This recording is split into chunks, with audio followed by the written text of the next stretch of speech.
Pinocchio, Chapter 21. Pinocchio has been caught in the farmer's trap. Will he be any use to the farmer? Pinocchio, as you may well imagine, began to scream and weep and beg. But all was of no use, for no houses were to be seen, and not a soul passed by on the road. Night came.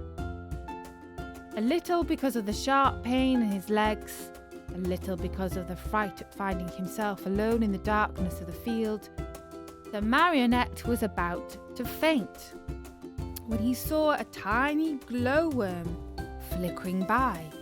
He called to her and said, "Dear little glowworm, will you set me free?" "Poor little Pinocchio," replied the glowworm, stopping to look at him with pity. "How came you to be caught in this trap?" "I stepped into this lonely field to take a few grapes and—" "Are the grapes yours?"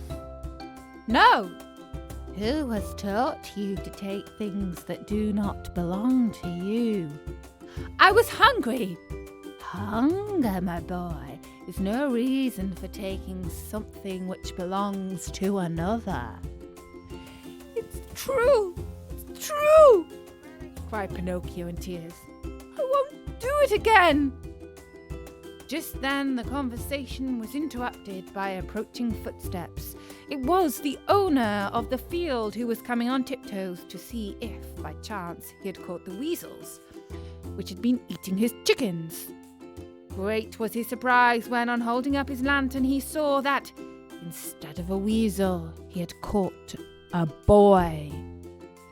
"Ah, you little thief," said the farmer in an angry voice. "So you are the one who steals my chickens."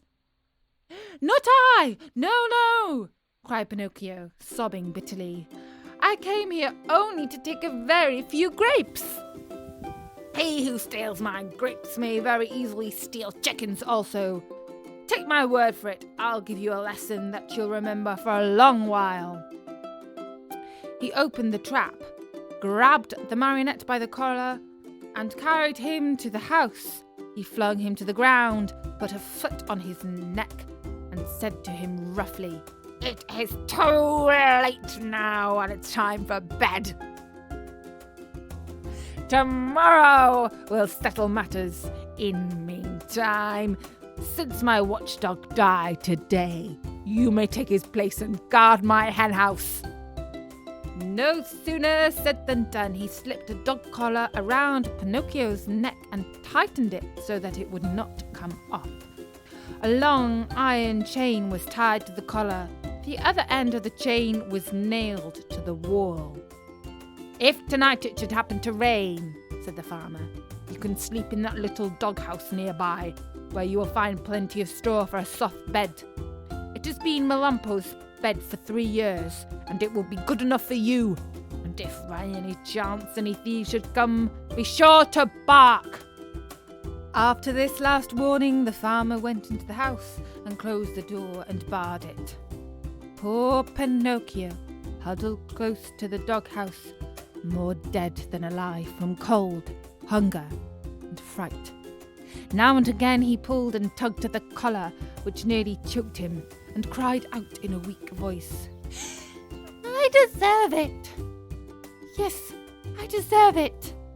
I've been nothing but a truant and a vagabond. I have never obeyed anyone, and I have always done as I pleased.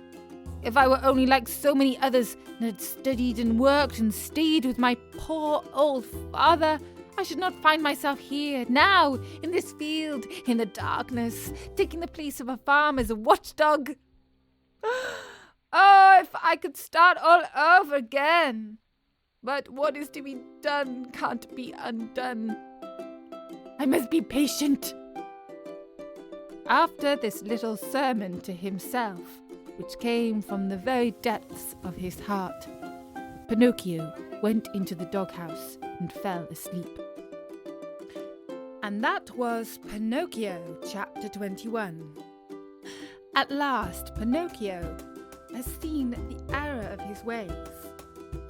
Will he get another chance to prove he can be a good boy? Find out soon on storynori.com.